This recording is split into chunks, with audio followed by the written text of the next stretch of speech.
Not every day, but once in a week, Voices of Note get up and speak. They tell stories, these voices, Listen up, people, listen up to the show. For voices that move and voices that shape. This is the show. This is My Mixtape. Yeah, this is Soup here on My Mixtape, Radio Valley 99.9 FM with yet another edition of My Mixtape.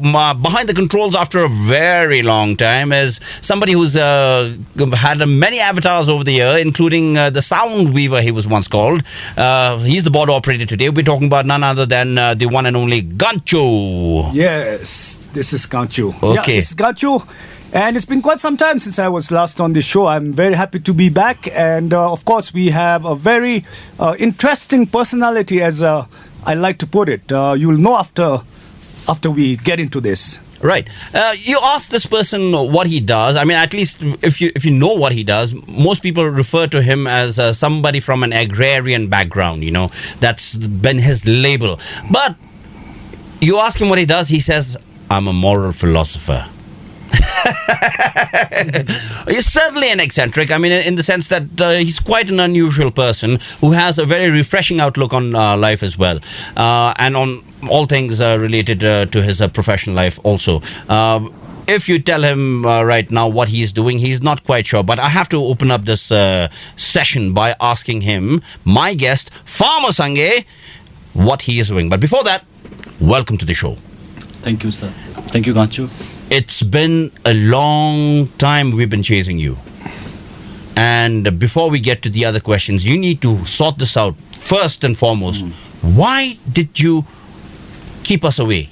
I mean, we tried to get you so many times, and each time you were like, no, I'm not ready. Not yet. But yeah, so what kept you away? Thank you, La. Thank you, Kilonchu and Kingo Soup for bringing me here on the show. I must tell you that I feel I'm not still ready to share what I think I had to share. Okay. Basically, in the interest of time, I think. That being said, I may need to justify to two of you and the whole family of Radio Valley, I would say. Mm-hmm. We are still living in a time of third industrial revolution. Okay. And I'm a product of it. But then, in my mind, I feel that we are already ready for the fourth industrial revolution.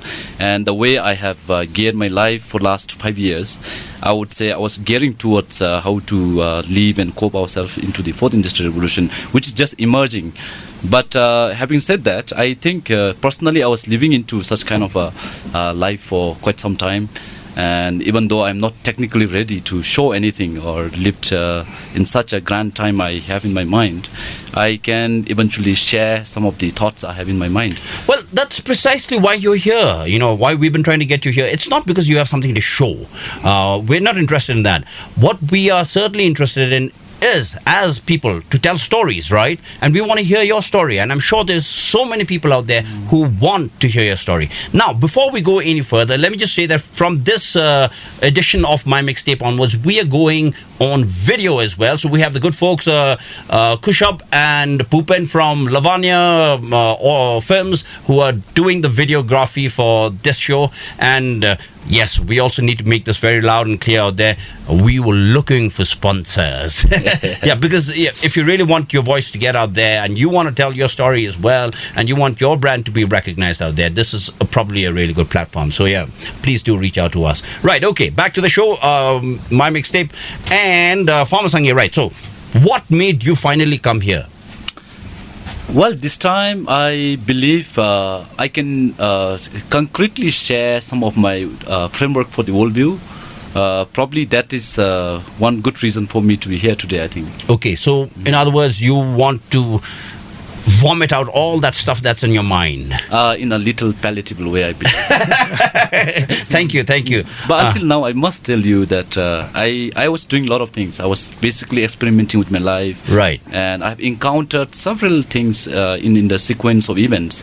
And to sometimes sum up all of this together and share this to our people, especially like audience online, it's a difficult task because people are very different and they would choose and pick different things and then might throw back at you where you could be out of context, So I was a little bit skeptical about until now. Okay. I think I am ready to share some of the things.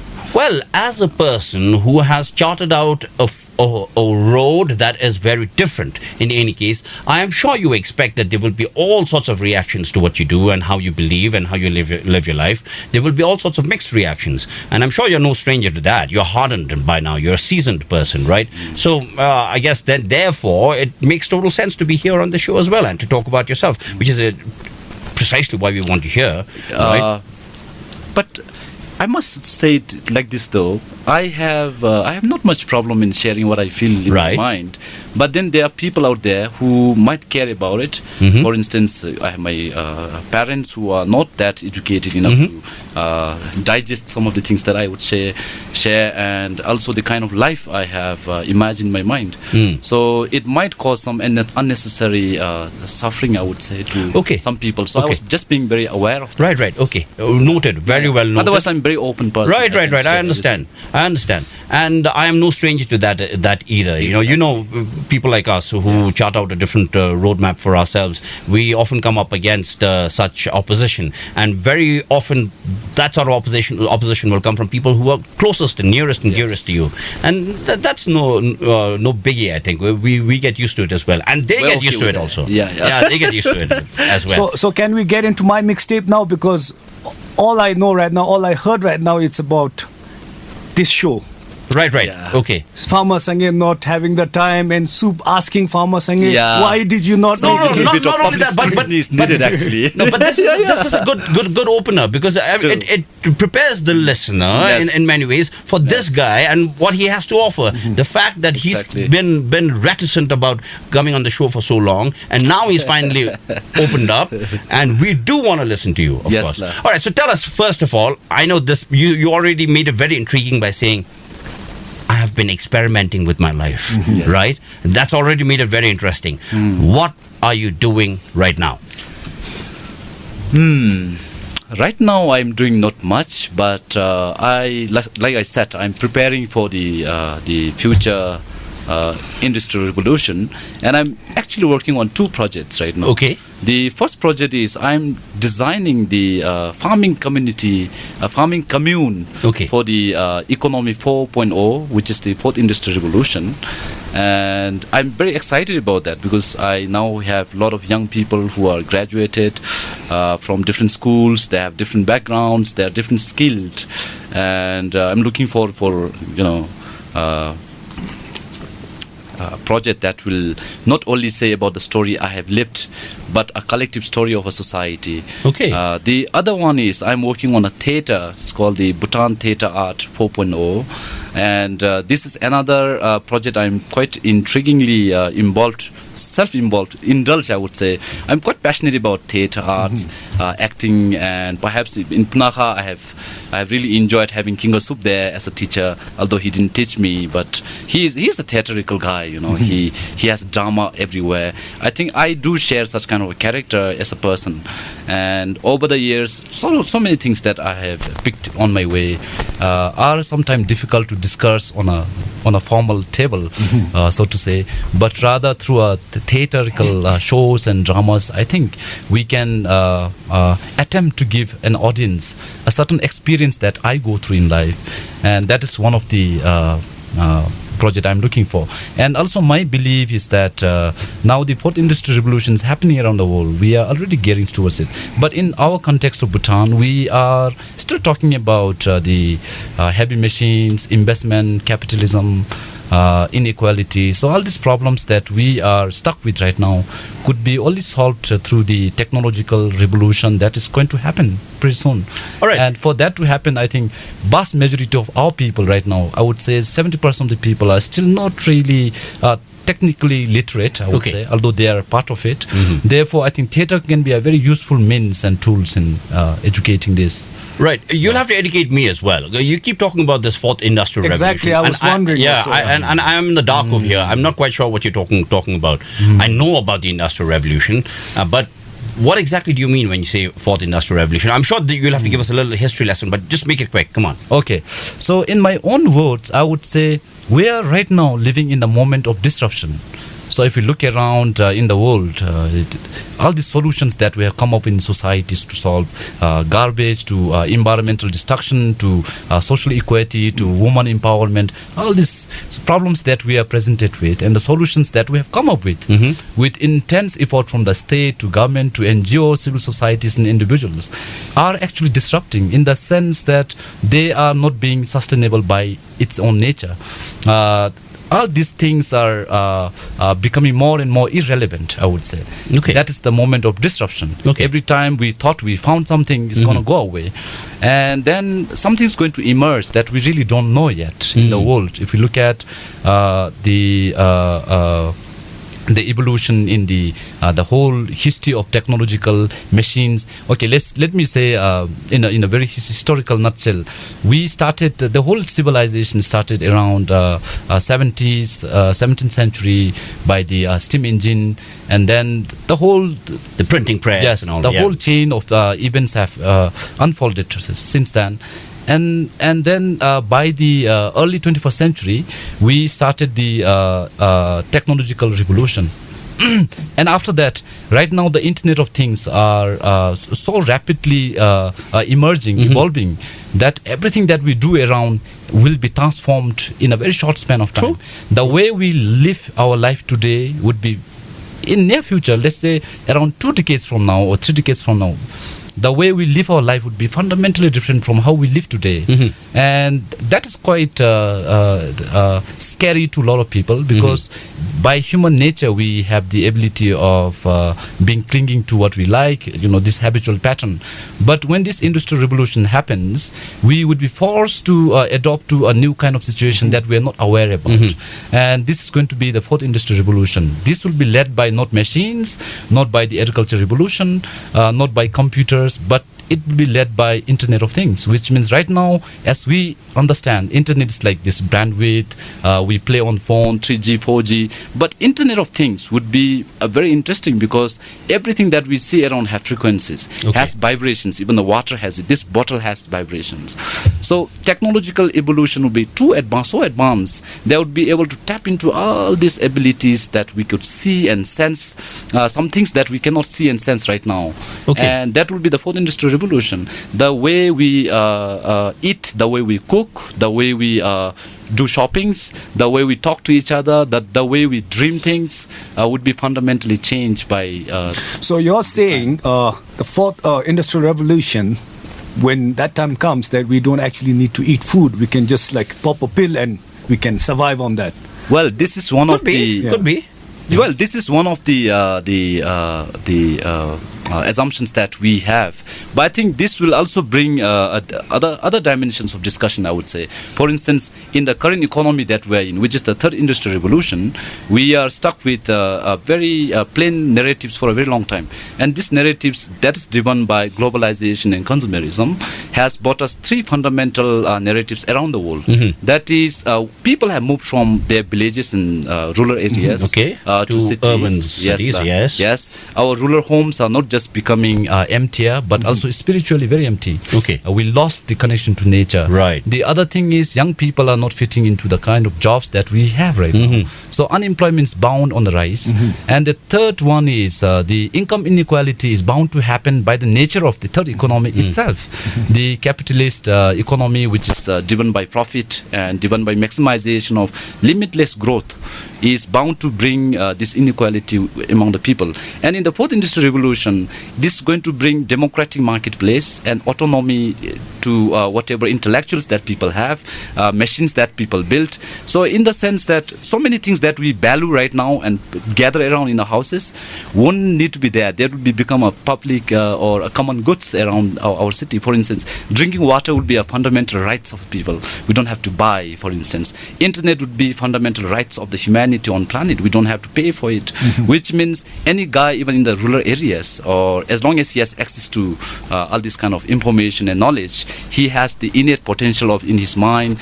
Fundamentally, he can transform himself. He don't have to wait to find a job, get paid, and then buy an internet or I don't know, a mobile phone, and then enlighten himself. So many things will be fundamentally changed. And of course, even when it comes to eating, I do have, I thought about that, because that was the discussion initially when the fourth industrial revolution started. People were very worried about the AI and algorithms and robots controlling our life, and should we stay without food, or keep on consuming some tablets. So I tried to experiment it on myself, because I said about experimentation. I came to learn after a few years of my intense experiment on dieting on fruits for weeks and on water for 5-6 days. I came to realize we really don't need the kind of food that we eat today in the third industrial revolution. All this food we eat are very unnecessary. It's just basically driven by our habitual patterns. Okay. If we don't eat it, then we have the innate, I would say, cognitive, inherent, what do you call it now? Fear of I might die. We are still driven by in our life. I think the survival instinct, and that is really coming at the play where even the businesses are getting disrupted. Our families are getting disrupted as well. So this kind of biological needs can be solved, I would say, which means we would be able to eat less food, high quality, more harmony with nature. We want our way of life would not cause much depletion of like carbon footprints and a lot of I hope so. I certainly hope so. Because I get very worried about where this world is headed, and I want to get further into this discussion. In fact, I didn't intend for the discussion to get so heavy and intense. But we're all happy people here.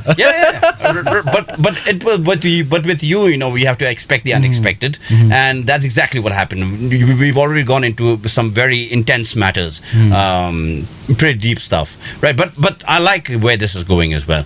But remember, this is my mixtape, which means we have to play your music as well. So the first song that you have on your playlist, Farmer Sangay, is Lungden Chengi Gepo by Nirub Doji. Tell us about this. Why is this on your playlist? So I must say, the birth of my cognition, I would say, my consciousness was around the age of 2. And wow. Yeah, I still remember. Since then, I remember a lot of things in my life. And the first thing I remember as a child at 2 years old was I saw the dead body of my brother being carried down below our farm, and that is where I have questioned what just happened, and then I listened from my parents, my sister saying, okay, now he's dead, and he's taken away. Then they talked about there's a God, and then the whole praying started.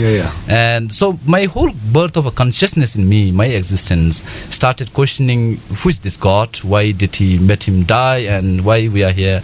And after that, a lot of things happened. And around in 2009, I had a very severe car accident, auto accident, and I was even declared dead by the Kunsel reporter because I had accident just next to the Kunsel on the highway. Okay. And after 3 days, I came back again. And since then, again, this kind of a question really stuck me, like, why am I not dead, and then I even went to become a monk once in search of that answer. I remember that on Facebook. Yeah, man, you made shared a post that. Yeah, so I was looking for a invisible hand, if that's one. And in the monk, I have really indulged myself asking all sort of questions that we normally don't ask in our mundane life. I met a lot of interesting Lopans and meditating masters, and then I really they really discuss about who is Buddha, and they discuss about what Buddha does, what Buddha believes, what if Buddha is there, how he would approach to problems of life. And that was interesting because then I thought, okay, is there anyone right now in my life that I could connect to, like a Buddha figure that is already existent? And then I was there for a month, and towards the last week I came to realize, oh yes, there are modern Buddhas, and in our context our kings are the modern Bodhisattvas. I came to learn. They, for instance, in our country, our kings never have businesses. They have never been a part of a profit-making venture or an association. They have always been there to look after Dowa Simche Thamche. They also talk about the saving biodiversity. So they, for me, represent a very the modern form of Buddha. And after that, I think I also realized, I thought about staying there for a while, much longer. Then I realized during that time, around 2014-15, we do have a lot of unemployment problems, agriculture being one of the issues. We looked at it, no young people are interested to take it up, and there's a market issue. So I thought maybe I could help my modern Buddha enlighten some of these works, because he can't be a farmer, he can't just go on the street and work with young people, where I can. I have certain abilities where I thought that we all have Buddha inside. Everything that we do, we can attain that Buddhahood. And that is where I like this song, because this song also, Nirudobji is also my favorite singer. Okay. Yeah, so I love this song that way. All right, okay. I'm glad you put it that way. We'll elaborate further after we listen to the song.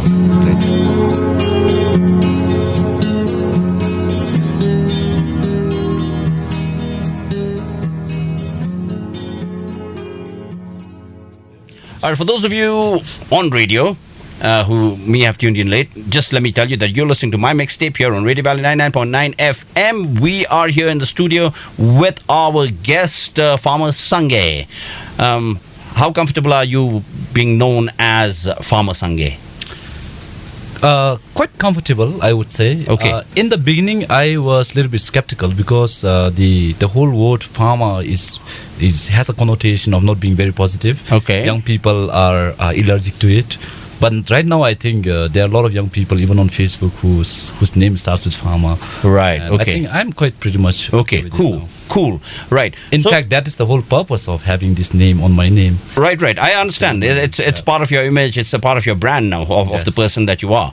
Right. But of course, you weren't just a farmer. At some point, you were a little baby, and you've given us some little indication of your background. But for the purpose of record, please do tell us what kind of family you grew up in, where you were born, your educational life, all of that. I was born in a small village in Punakha, between Gasa and Punakha Dzongkha, called Gyenshari. I have 3 sisters right now, and I only have 2 brothers.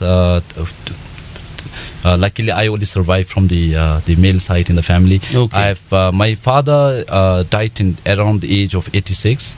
My mother is still living. She's 74. Okay. They have an age difference of 20 years. Ah. I'm an old guy. I'm the youngest guy. Okay. And all my 3 sisters are a farmer as well. Okay. So I'm the only guy out of family who went around to look for things Okay. out of family. All right. Okay. And I got educated in my village initially for Right. a few months, and then Okay. I was taken to Gasa, because we are originally from Gasa. Okay. And then I came to Punakha. Studied until 8 in Kurthang, then went to Punakha, and I formally stopped my schooling and started learning about my life. Okay. After that. Okay.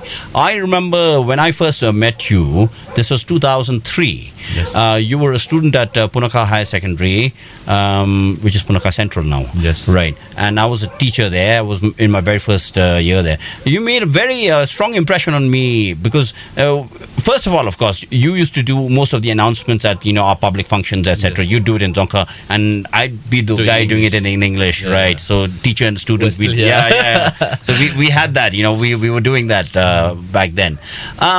Right. But what really struck me was I used to meet you in your class only once a week for guidance and counseling. Yes. I never taught you anything. It was just like guidance counseling. And then on Teachers' Day, all of a sudden, you came with this card, this specially made card, that you made by yourself, your own hard handiwork.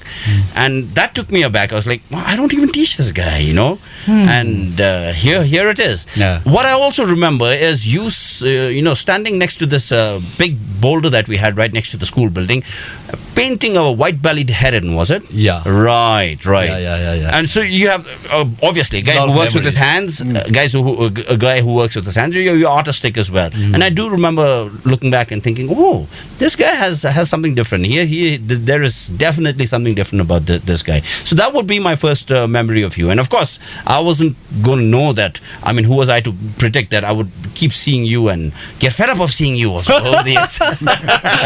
All these years. Actually, yeah, of course, I'm not. But I must tell you, the soft corner you must have experienced with me came from a very, I would say, prolonged experience of my schooling life. Okay. I would say when I was around class 2, I realized that I was really good at drawing and painting, and in the class I used to do small drawings of Buddha and like 4 animals, and I used to do business. I didn't realize it was a business, but I used, every time I go out of my at the end of the day, I will have my hymshu full of pencils, erasers, and a lot of blank papers. And after a few months, I was literally stopped my class teacher not to do that because he got a complaint from the parents that their kids can't buy again and again their erasers and pencils and books because I took all of them away.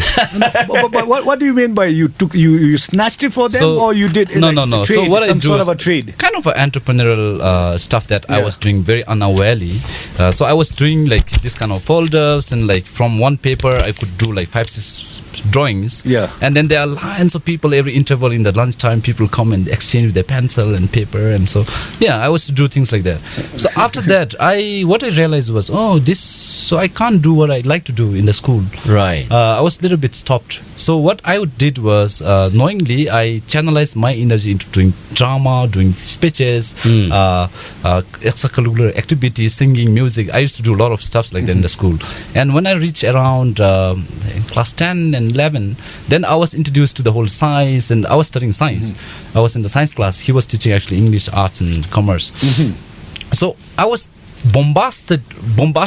I was blasted by the whole evolutionary theory I was learning about how we formed, how the whole earth was formed, who are we at the very existential from the science. And then that really splashed me out of space, So now imagine I was in the Dzongkha class. Dzongkha teachers really loved me because I was good in Dzongkha. I scored well all the time. But then this whole hypocrisy that I run in my mind was, these Dzongkha teachers teach Dzongkha the compassion, how to be a great guy, Mr. Right. But at the same time, they're the most violent. But they will teach you compassion through the most uncompassionate way. They will look through your head to your toe, and then they will slap you, they will scold you, and still they are in your class teaching you how to be the compassionate human being. So that kind of a thing I went through. And when I was learning maths and science, something in my mind really, took me away. But then they really taught everything to just answering the papers and the exam. So I was really boxed, right? And then when I saw King of Soup, he was like, I saw from the top of a building, he was walking down through the assembly ground. He was having a long hair. He was a journalist before that, right? So like a cool journalist dude coming as a teacher. And then he didn't really shut off his innate character, like this free-spirited as he is right now also. So I was really intrigued and connected by that kind of Wow. That kind of energy. And then I thought to myself, it doesn't have to be like that. Life doesn't have to be like that. Life doesn't have to be in the rules, in the system. You can live yourself, the way you want as you grow up. And I think towards the end of my high school, I left basically. I got a lot of competence from him because he was not just teaching. He was a great human being to me. I believe he was always surrounded by people who were misfit in the schools. I was one of them. And I thought life could be interesting after that. So thank you very much. I didn't know I had that sort of effect. So I still have that connection with you. Now as a friend, I would say, as a fellow human being, I would say. And I'm glad if not a friend, a fellow human being. Huh? No, I'm glad to know that. Well, I don't want to get into the particulars, but let me just say that is very fulfilling for me to hear. Even for me. Right. I left teaching a long time ago, but I left teaching a long time ago. But there are people like you who I meet every once in a while who still make it special. That make me feel that those years were like really worth it. So thank you very much. That's. I don't know what to say about that. It was the algorithm we connected. Okay. All right. Anyway, So then after Punakha, you went off to college, was it?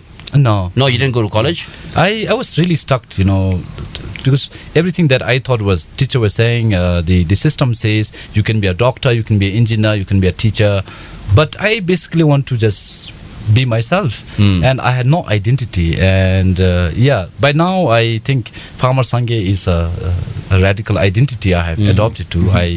I live up to. But those days, so I went through a crisis, so I thought I will go back home and just be a son of my father and mother. Simple as that. Okay. Yeah. This may be a little difficult for you. Well, the brand Farmer Sangay, did you work on it or it just happened? Yes, I really So worked you on it. intentionally worked on it. Yes. When did that happen? When did it happen that you thought to yourself one night or one day saying that, oh, you know what, I'm going to do this? It was around 2010, I would say. I was bedridden after my auto accident for 7-8 months. And what were you doing before that? Before that, I was working in the government. Ministry of I worked in the Ministry of Agriculture for 4 years. Yes. And then I saw there are ample opportunities. Eventually, it's the challenges, the big challenge there. I thought it's the opportunity for me to do something there, But of course, I must say it was a difficult task in the beginning, because I discussed with a lot of my friends and nobody really supported me. The more they stopped me saying, you can't do that, I thought, oh, this might do well, because it kind of offends them. They were saying, why Farmer Sangay, why Farmer, You see, and I have really built this on the social media, I would say. So I want to just pause it over there, just to point out that you don't find very many people. Of course, you find people who work in the banks, right? Understand the banking system, and then go on and start a business because of the knowledge of what they got while working at the bank or whatever. Yes. But you don't normally find. I've known a number of great agriculturalists over the years. In my journalistic endeavors, I've come across many of them. Some of them who know their stuff so well, but they are still bureaucrats. None of them actually go out and become farmers. And you took that step, which is probably a first, I think, for anybody from the civil service to go and become a farmer. That so happened to be. So was that part of your thinking of building this brand of Farmer Sangay? Well, these are all just happened, I would say. Okay. But what actually happened continuously within me was I realized more and more I have the ability to tap into energy from different sources. For instance, in the morning I can sense as the sunrise. So I was really good at connecting myself to nature. Okay. So farming happens to be a profession like that. Right. But now lately I came to realize I could be some people can fairly tell me that I could be a stoic philosopher, which means that kind of a person, an individual, a human being, which generally don't believe to another human being, but they generally incline more towards nature and try to learn from plants and from soil, from other animals beyond the human beings as we are. Right, but So when you say stoic, that would also mean that you just accept things as they are. Isn't that what stoicism is? Yes.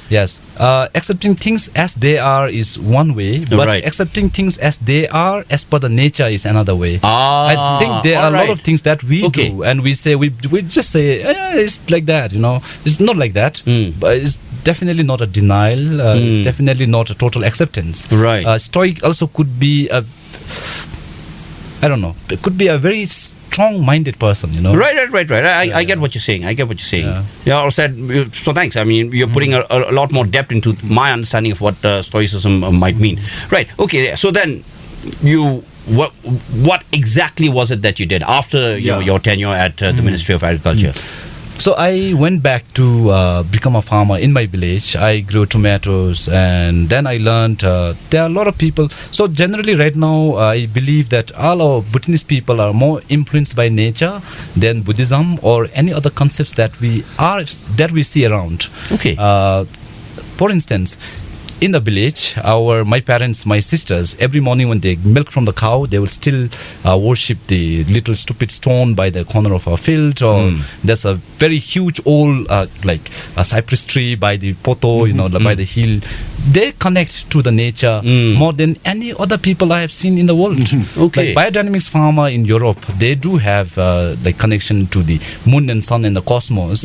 But our people are more entrenched towards like the everyday nature that they see around. So that gave me a feeling of, this could be a good place for me. And I decided then I wanted to live as a farmer because that gave me ease, and also at night I can really sleep well. And when you can actually grow everything that you need, that is, I think, a very profound way of life. And after that, I also came to learn that I could, through a modern way of approach, could do better farming. And my neighbors, my cousin sisters, they are interested. So I form a cooperative, I form a community forest. And then a lot of things happened after that, Then I came back to Thimphu, and I was sharing that kind of experience to my younger friends who are not employed that time. And I told them, if you go back and do farming, there are ample opportunities because you can sell them. There's a lot of people who like to buy local. We are still very organic in the villages. We are growing very natural food. So I was being a messenger of what I encountered very short time. Right. Yeah, and then everything just went out of control, and I just had to float myself in the whole wave of things happening after that. Okay. So that there was this artistic streak in you as well. I remember you had initiated a cooperative also called Happy Valley. Yes. Yes. Theatre. You stole the name from Radio Valley. Yeah. Okay. Anyway, yeah. So you used to do theatre, and there were many other initiatives also that you guys were doing together. But yeah, please. Yeah, you. So the whole art side of life, I would generally understand that we are an artistic being. We are, everything that we do, we try to express. The things that we buy, our expression is not because we have money or want to buy. The way we cook food is art, is a skill, So I generally understand that art should not be separated from life. That's my philosophy towards how you look at life.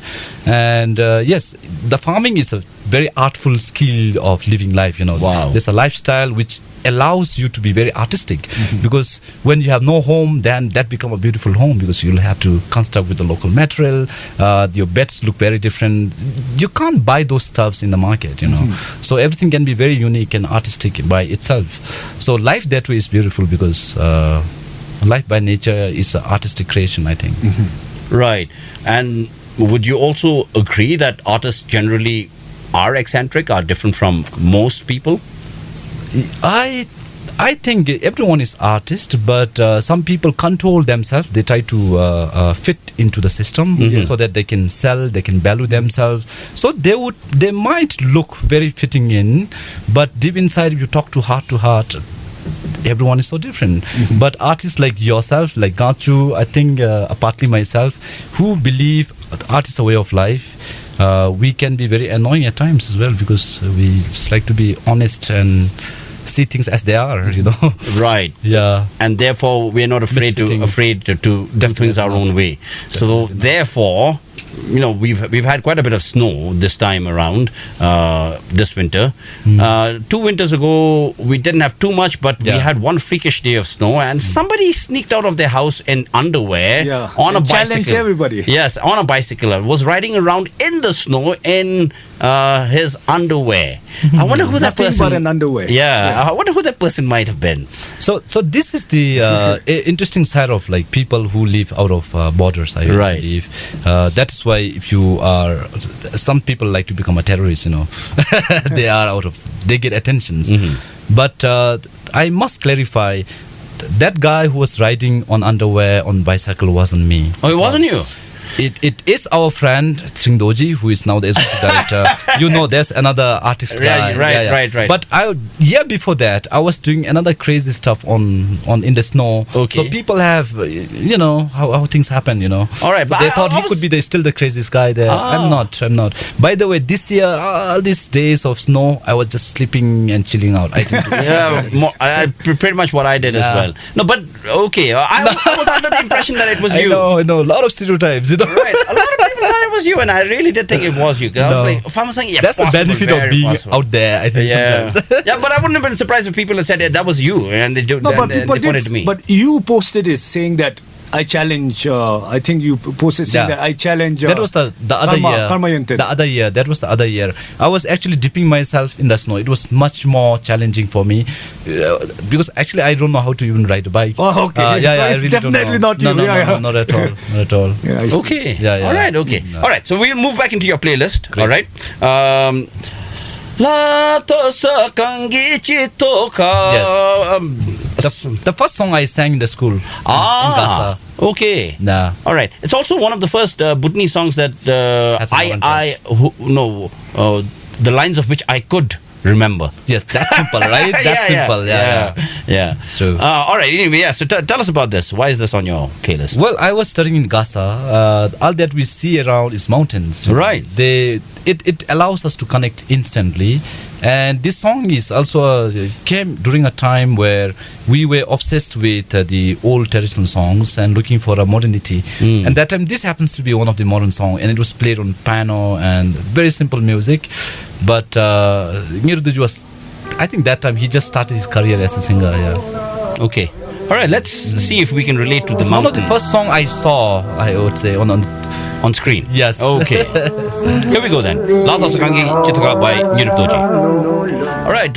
Again, just a word out for you if you've tuned in late. You are listening to my mixtape on Radio Valley 99.9 FM, and we're talking to our guest Farmer Sangay right now. Okay. Now, before we move on further about Farmer Sangay, I just want to reach out to you out there who've been listening to this show on the net as well as, of course, on radio. I've been getting a lot of feedback from people in all sorts of places. I'm getting feedback from people in Australia, in Dubai, in Saudi Arabia, and in the United States of America. A lot of people seem to be tuned into the show, especially on our SoundCloud link from our Facebook page. And it's overwhelming to hear all the encouraging responses that I've been getting. Recently, there was somebody who discovered my mixtape on the SoundCloud link and listened to the edition featuring Pao Chuing Doji, and then went on that very day to listen to 5 other shows, which means this person spent well over 6 hours that day listening to my mixtape. I was also alerted by Arun Bhattarai, who featured on the show some time ago. He was showing his film in New York, and he says a lot of the people who came to watch the film told him that they came to hear about him and the film through my mixtape. Wow. And that's been very, of course, and I need to always make my shout out to my homies up in Chamgong and in Thimphu Central. I know you guys are some of the most loyal followers that we have. Yeah, so it's been encouraging to receive this sort of feedback, and we know the show is immensely popular among a lot of people out there. And I've been hearing things from people tell me stuff like how they get motivated. I have a friend who is a pilot who is he is one of those very interesting people. He's very intellectual also. He's artistic as well, but he is a person who considers himself a farmer more than anything else again. So he stays most of his time in Paro, in his farmhouse, and does farm work, and he's been telling me the stuff about how my mixtape has encouraged him to actually go out and socialize a lot more and get to know people and find out their stories and listen to them, stuff like that. And that's so encouraging to hear. So I have at least this show has followers all over the place. Obviously, Farmer Sangay, you are a brand in your own right. Who are your fans? Tell us. So they are. I've been studying about the different people who followed me. For instance, I do crazy stuffs like on Facebook. When I post something, I must be honest with this. When I post something, I try to understand who are the top followers, what do they follow, and also sometimes when they reach out to me, I try to interact with them. I try to ask question, what makes you feel that what I post is interesting, and at the same time I used to silently follow other people as well. On Instagram, I'm following around 8,000 people. I've been followed only 2,500 times. On Facebook, I have my page and then the other account, together around 30,000 people. And after that, there are a lot of other people who are not my fan, not follower, but we are in interaction as well. Right. Social media and this followership has really opened up myself to the vast, the individuals out there that I could understand as well. Right. I could understand my worldview. But I would say my real followers, people who really connect to my work, my life, are the people in Bhutan and elsewhere around the world as well. I have a lot of farmers out of Bhutan. Okay. Especially in Bhutan, my followers are people who live in the villages. They do not even have a smartphone. They really don't have even the Facebook account or Twitter or Instagram. They live their life on the farming, and every day they go back to field. They face different challenges on the farm, and when I post something there, I have this innate joy of being connecting to these people who otherwise felt by themselves are left behind, you know. But also I have a lot of fans around outside of Bhutan who are, I should say, they are people who are naturalists, I would say, geographic people, or some scientists, some intellectuals, and I do have a good group of people from MIT, from Oxford, from my connection of the past. I do have good people who used to, when I met in person, they would ask me like, it doesn't matter what you do, but tell me, how do you feel about when you do things like that? So that kind of a fanship I do have. Nice. Because they are living in some academic space or in some cities. They do have a heart to connect to nature. They want to grow their own food, but they, by circumstances, they can't do that. Right. And the easiest thing is they connect to me and they asked me, you know, what's happening around. Wow. So I do have people like that. But at the same time, I think out of these 25 to 30,000 people I have on my Facebook are people who thought I am radical, you know. So you are radical. Yeah, I think there's no two ways about it. I agree to that. Yeah. So all these misfit people, young people who can't connect to the system that we have, the way of life that we have, they do connect to me and they say, "You're an inspiration." By the way, I went to ask a lot of them, "What do you mean? You know, what do you mean by inspiration?" They say. Sometimes I really used to dig up to them and then try to understand, you know, if there's any miscommunication happening. And they are saying, "Oh, by the way, you represent a kind of a person that help them imagine of being whoever they want to be." Exactly. I think I agree to that. That way, so many people that I follow are my idol as well. You know, the video that you posted on, I think it was on it was about an idea with Turmeric. regard to turmeric. Yes. So what's happening to that project, by the way? And he got like organic views. Okay. For like more than 100,000. Yeah. Wow.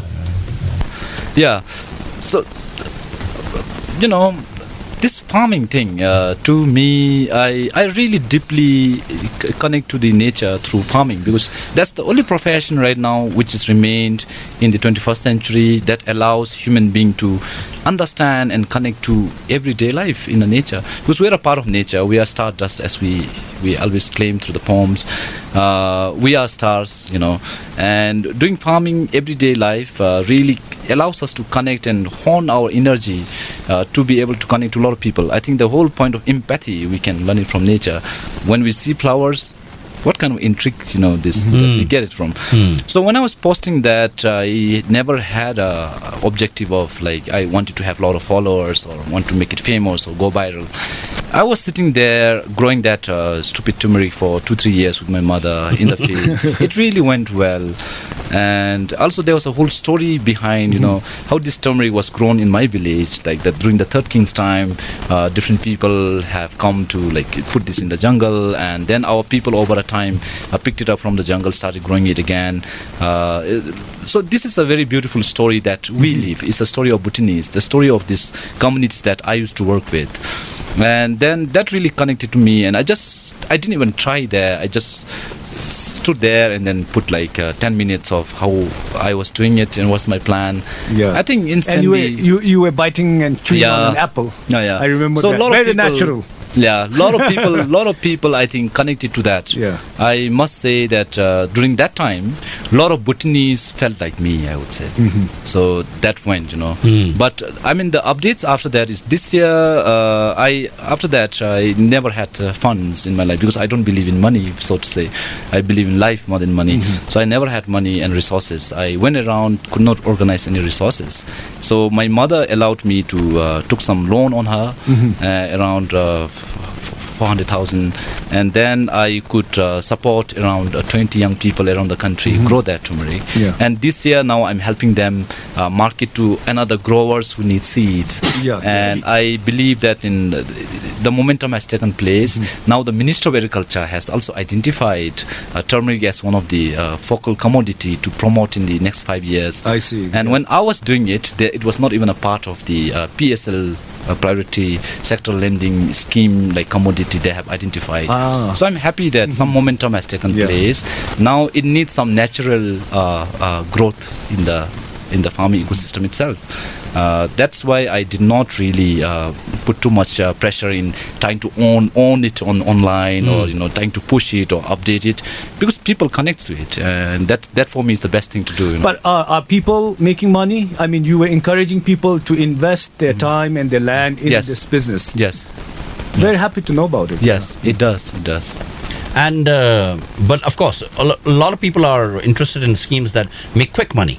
Yes. Right. And is this farming is the one of the best way to make quick money out. Oh, really? Yes. Oh, wow. Because farming generally, for instance, potato, in any normal businesses besides trading where you buy and sell at the same parallel time, farming you can mature your business within one season, which is obviously 4 months. Right. So if you have, makes sense. Yeah. So for instance, if you have 10 acres of land, if you don't have, you can lease it from people. Everybody lives at fallow, and every acre would give you a net margin of around 50,000-60,000 multum. Okay. And if you have 10 acres, then you have $500,000 there. Right. I didn't think about it that way, but the gestation period is not very long in agriculture. Right. Okay. Yeah. In my village, labor is a big problem. So if I was to get into farming, I would really think about, I think that the main challenge would be labor. Yes. So the sentiment of Bhutanese, the modern society, I would say, we are presented with a lot of challenges right now. The labor force is taken away by the modern development. Our very hardworking, happy content farmers has now the pressure of growing additional food to feed. So these are challenges we have. The machines that we have employed so far are not very efficient, I must say that. The power tillers are very heavy. Most of the machines that are available in the market are not relevant to the kind of fields that we have. So this is the problem that we face right now. I must again admit that, like I said in the beginning, the fourth industrial revolution will bring technological innovations. We'll have robots which will be charged by solar panels from the sunlight. They'll be working in your field within 24-48 hours every minute without having to stop. We can just program them what kind of weeds do you need to remove. We don't have to employ all these chemical fertilizers or anything. There will be a machine that can combust like oxygen, 2 molecules of H2O, 2 molecules of hydrogen and 1 molecule of oxygen to produce water instantly in your field that you want. So I'm looking for a time like that. But right now we have a beautiful culture which is preserved through these farming communities. This is called agriculture. A culture that is agreed by all people, to me, is agriculture. Yes. So that culture we need to preserve. We shouldn't be capitalizing on this too much right now. We shouldn't put the pressure of our economic transformation at the cost of these people and our beautiful culture. So when I was saying I'm designing the agriculture commune for the 4.0 economy, that's basically what I'm saying. We need to choose and pick these beautiful cultures and incorporate into technical innovation so that the fourth industrial revolution will have a reason for us to partake. I am glad you see it that way. I really am glad to. So we need a lot of empathy, I would say. Yeah. Yes. I mean, of course, there is no doubt that anything that you do at this moment, especially with the technological and information revolution that is taking place all throughout the world, will change. And the face of everything will change. And we will inevitably feel that pressure. Yes, of course. But it's like you said, we need to stay true to our cultural roots also, because that brings in the human element. It's not just technology, it's not just information. It brings in that critical element, which is the human element. And I think there is nothing that can replace that. And that is probably the most important. I want to pick your brains more about how you see the world and your own, as you said, your moral philosophy. I want to pick more on that, but let's just head back into your playlist, and then we'll come and discuss that in the final segment. All right, so your playlist over here, again, I'm not surprised to see this. It's the original soundtrack from the film Miller Rapper. Yes. And I suppose that it's there because of you identify with Miller Rapper in certain Exactly, ways. There you exactly. go. All right. Yeah. Please tell us how. Well, I think at this point of time in our country, I must say, unfortunately, there are a lot of young people, very intelligent young people, had to look up to us. And I do not represent a kind of a person that anybody should follow. I also follow some animals, I must say, out of people, Wow. beyond people. But in this country, we have incredible history of people who are born here, who have experimented life, who have said the wisest thing that the world is now proud about. Like Okay. people like Melarepa, divine people like Drupakinle, like Tupapantongyev, a lot of people. We have a vast, like, amazing society. And we forgot this kind of, like, exploration back into the history and trying to connect ourselves. We looked at Steve Jobs, we looked at Mark Zuckerberg, we looked at, I don't know, all sort of people out there that doesn't say anything about what genetically we're programmed to. For instance, for me, connected to Melarepa is a very deep connection. Sort of a human conviction is being involved when he was able to experiment and challenge, like, can I exist without having to eat?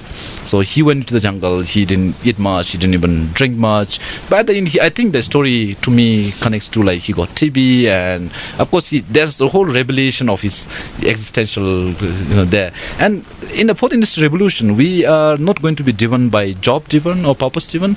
I mean, job driven or economic driven, we would be more of a people of purpose driven. Purpose driven, yeah. Yes. So therefore, purpose sometimes comes from our innate ability to question who are we.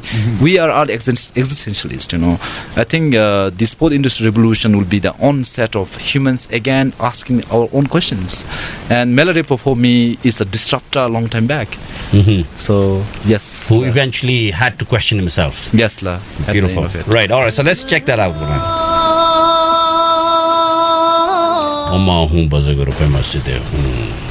Right. I like the sound, Obviously, that's why it's a mantra. Yes. Right. There's something about mantras that really draw you in when you really dwell on them.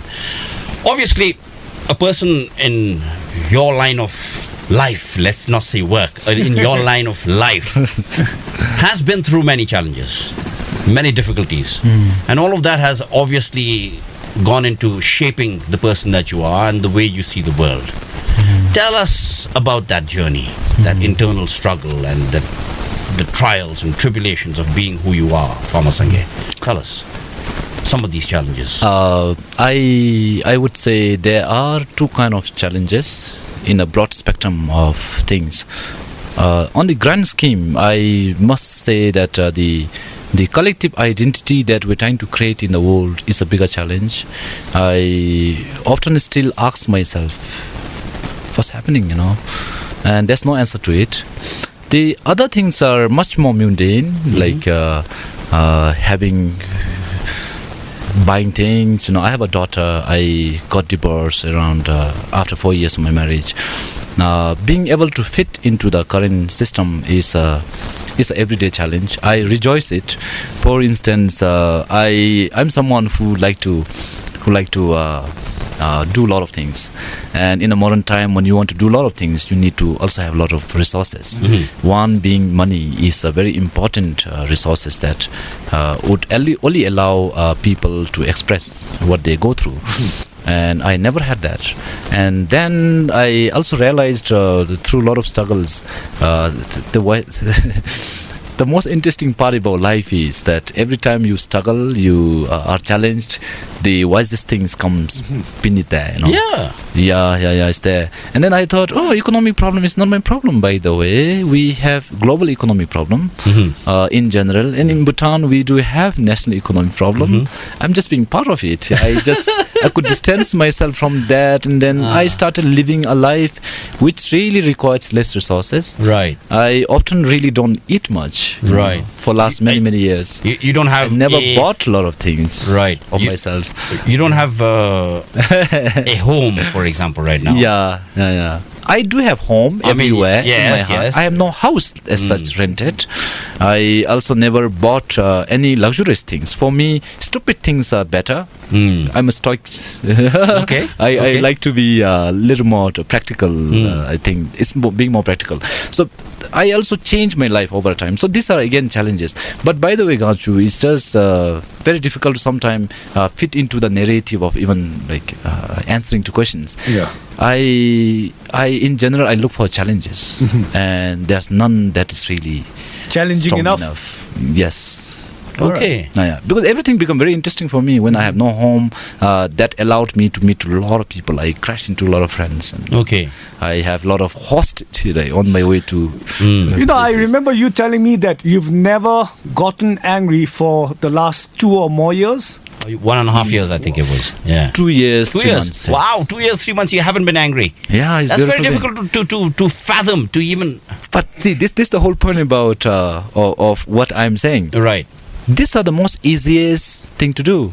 Okay. Like building a house is a lot of difficult. You can't do it alone. You can't do it at night. You have to sleep. But not getting angry is the most easiest thing for anybody to do that. Wow. Yeah, it's really. But then that came from a point where I was really trying to study, what life is. So I was approaching from the point of how I'm trying to understand my life. So I came to realize in my philosophy of life, there are 3 phases in general trajectories, of human life. I must say. The first thing is called the human journey. That's the first phase where we are grown up, we were born, we're growing up. Our parents trying to, they actually very honest to us. Say, me te halu susub zone, so trying to make us human being, try to think like that, trying to make us understand things like a human being, trying to teach us the norms and the conditions. So all these conditions that were provided, even the schooling, is a part of our human journey. Within that, some humans like myself, or a lot of us now in the 21st century, are able to think beyond that. They asked, okay, after being human, what's my purpose? What's my meaning of being here? So people go through a very personal journey. That time, people are ready to be radical. People are ready to test things, like rebel against the norms of a society. That's where the second phase of life comes in, the personal journey of a life. And after some time, in my experience, going through that and experiencing my life without emotions, for instance, like when you don't get angry, you see things very different from when you're angry. You understand things very different from the normal people. Our cognition itself sometimes change. Our abilities to see things from a different point of view become very diverse over time. So after your personal journey, there are points where you connect to everything and you see, nothing is personal there. We are all same. That this point of oneness, this point of interdependence can be felt, not just understood. Understanding is one thing, but being able to feel things is one thing, I think. So after that, you realized, oh, this is much more than me. There's the whole world, the whole life is bigger than me, beyond myself.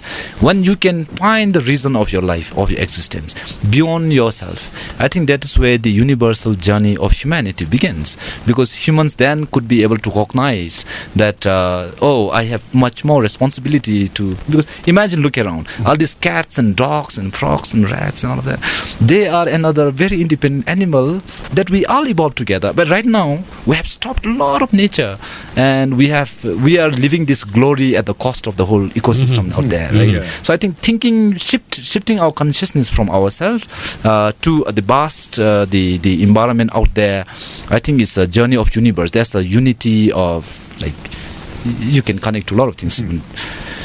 Yeah, so all these concepts can be mellowed down at that point of time, and that's the third phase. I think after that, people might do charity in some small ways, or people can be very, very different way of life.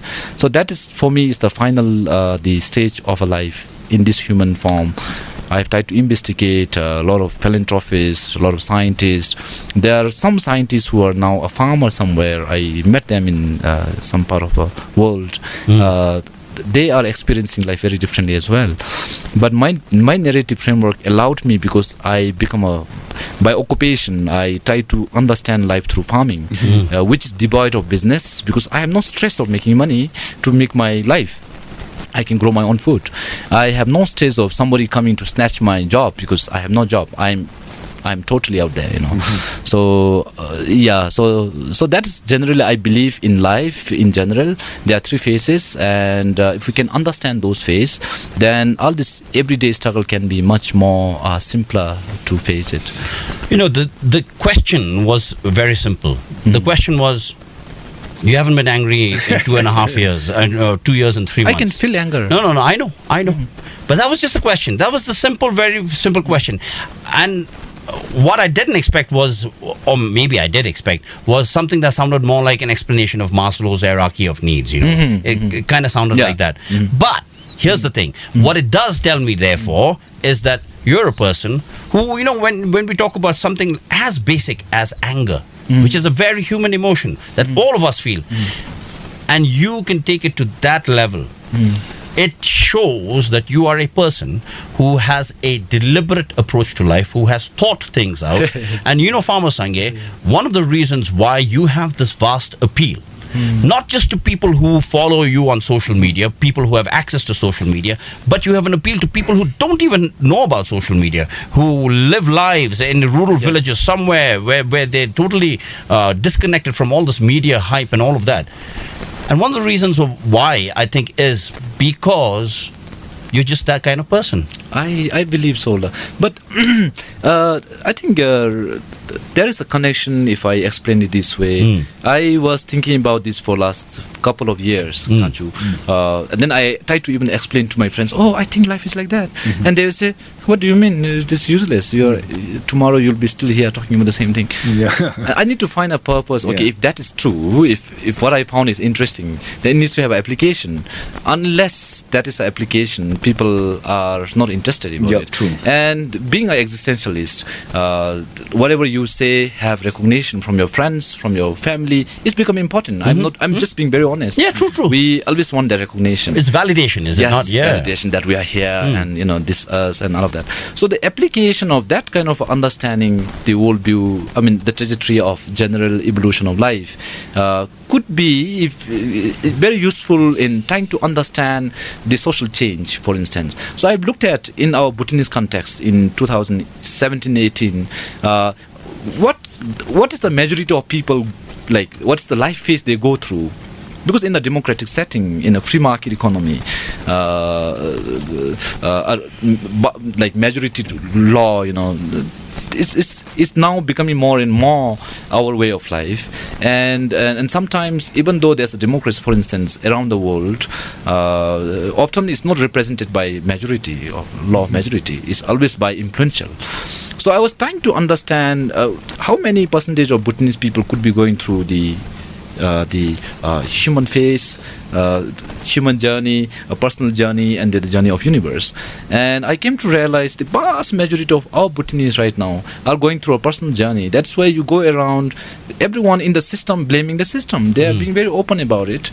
Unless I have this narrative to explain, there's no explanation to what is happening. But they are the people who blame themselves.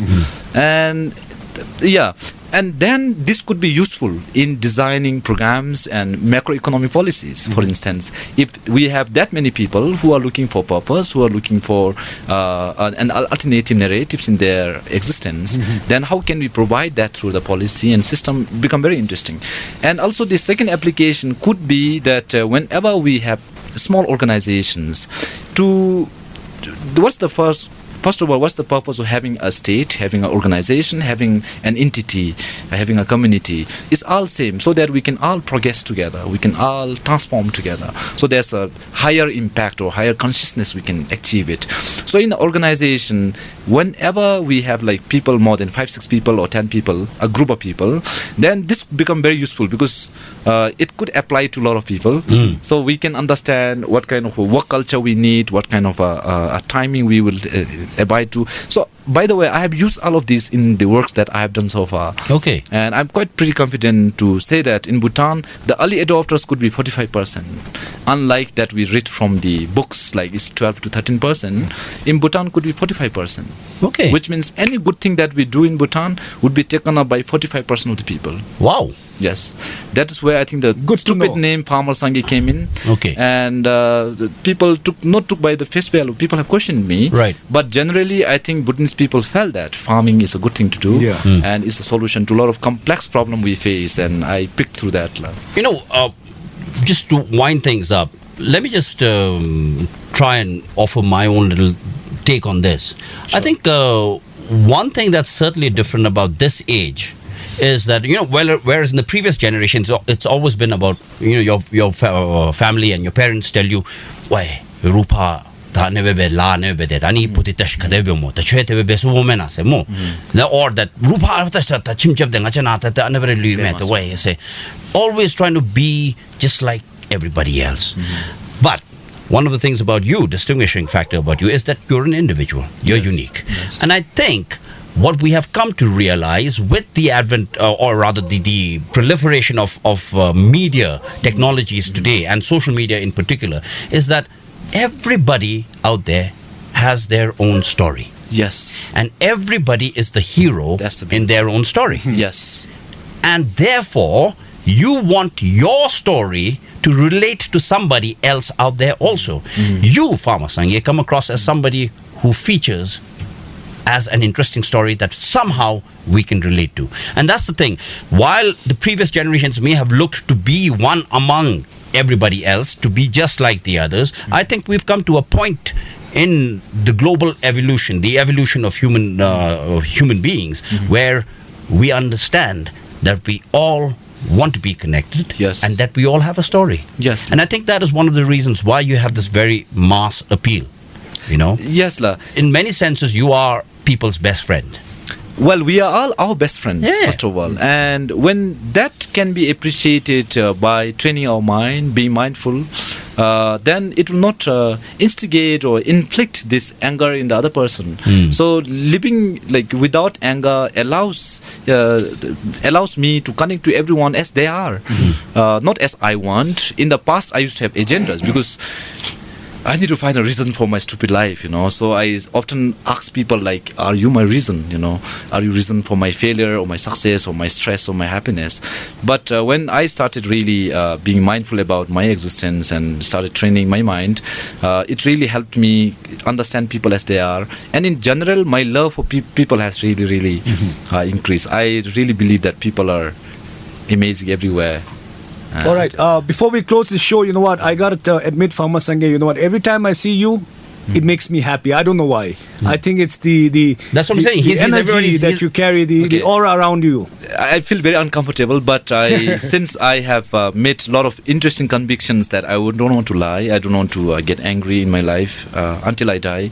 I must tell you, I'm very narcissist, just like every human. Yeah. Just like every humans are. And right now we are practicing that. I'm very proud of that. No, but it's true. It's true. Like I said, everybody is the hero of their own story. Yeah, and in that way, there's from a movie. It's a quote which I don't know. It doesn't make sense, but at the same time, love it so much. No man can walk out from his own story.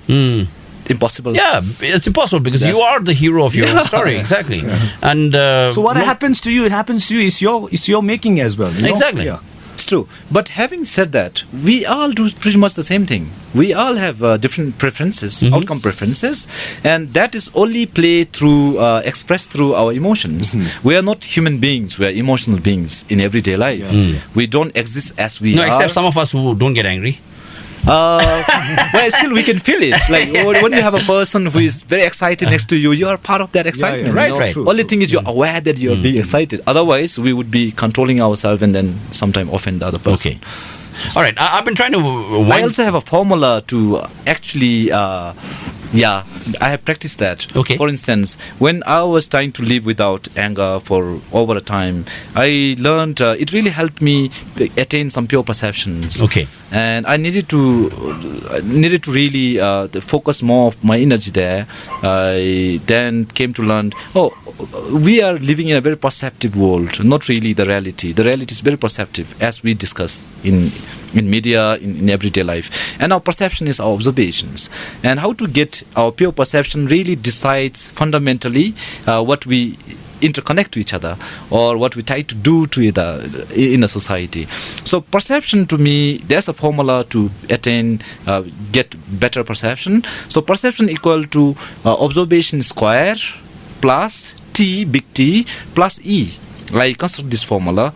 Of course, I needed to study matrix for calculus for around a week. Of course, I have understood how this maths works. So I have come up with my own formula. So observation square means one observation. As I tell you guys, there's a bottle here, and this one observation. In normal circumstances, in a perceptive world, we all agree to whatever I say.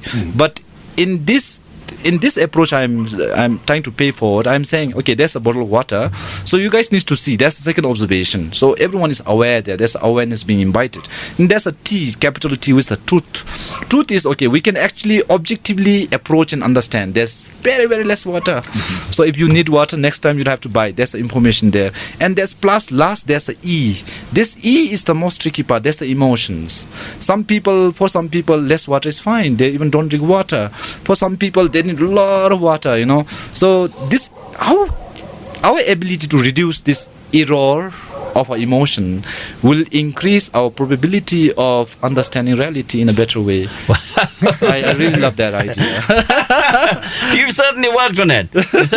I'm quite impressed. Yeah, that sounds like a pretty workable formula. Right. Of course, with different outcomes depending on the E, obviously. Yes. Right. Yes. But fascinating, man. Really, really fascinating stuff. It's interesting. Yeah. It is. And I would imagine that we could go talk on for hours and hours, Farmer Sangay. But unfortunately, at some point, I have to put an end to this. And we can certainly chat after the show. Sure. Because for the last 10 minutes, I've been trying to close the show, talking about how you are everybody's best friend, because that's the final song on your playlist while you're here, the next song. You're My Best Friend by Don Williams. I know Don Williams was doing very well in Punakha Higher Secondary when you were a student there. Yeah, yes. Everybody was tuned into Don there. Williams. People were singing Don Williams songs, listening to Don Williams. I think you bought the whole revolution of Don No, Williams I didn't. It was already there by the time I got there. Right. Yeah, it was people were already listening, and I know I'd listened to Don Williams, possibly 15 years even before I came to Punakha. But yeah, that's where I found it. Anyway, yeah, tell us about this. I think what makes me connect to this guy is through his songs. It connects me to lonely me, and I think he's a loner in all his songs. The lyrics, or even the good things that he's trying to cheer up, there is a very faint loneliness. There's a loner inside this sound, and that reminds me of the human nature that we all live with. Despite the top of our voice trying to prove that we are here, deep inside we really don't know there. Yeah. So this I really connect to this guy. I can certainly appreciate that. And we are our own best friends. Right. And if we can appreciate that, then we are best friend to everyone, All right, so we're going to close it here with the song You're My Best Friend by Don Williams. But before we do that, let me just say this much, Farmer Sangay. As I told you a while ago, I think we've come to a point in our human evolution where we worship and we celebrate individuality, which is why a person like you strikes almost everybody else as almost a heroic figure, because you're a person who's out there doing it, and experimenting, like you said, with your life, and certainly therefore hold a world view that is by far not average, not common, not every day. And that makes you a unique individual. I certainly hope that your road continues to meander through many directions and many bends, and that you discover marvelous things on this fascinating journey that you so very well refer to as an experiment. I hear every time you refer to things as stupid, like the stupid rock, the stupid turmeric, my stupid life. But I have to say that, Farmer Sangay, listening to you here over the last hour or so, you are anything but stupid. And 25,000 people out there will agree with me. Thank you so Thank you very much for coming here onto the show. For you guys out there on radio, you listening on radio, please remember, this show is rebroadcast tomorrow and day after at the same time. If you miss those, you can catch us on the SoundCloud link on our Facebook page on Radio Valley 99.9 FM, the Facebook page. And you guys watching on video, please pay attention to Ganchu, because he's going to explain where you can catch more videos, etc. Yeah. All right, so we're going to put this video on YouTube and share the link on Facebook. So if you're following us on Facebook, you'll probably catch the video. Right. Okay, so there you go. And I have to say, this was a fascinating way to start off this this videographed episode of my mixtape. Now, we hope to keep the ball rolling as well and experimenting with the show and building it further. In the meantime, a word out to all you guys out there. Bring in the moolah, man. We need the sponsors. We'll tell your story, just like we told his story. We'll tell your story. On my finger, you brought love.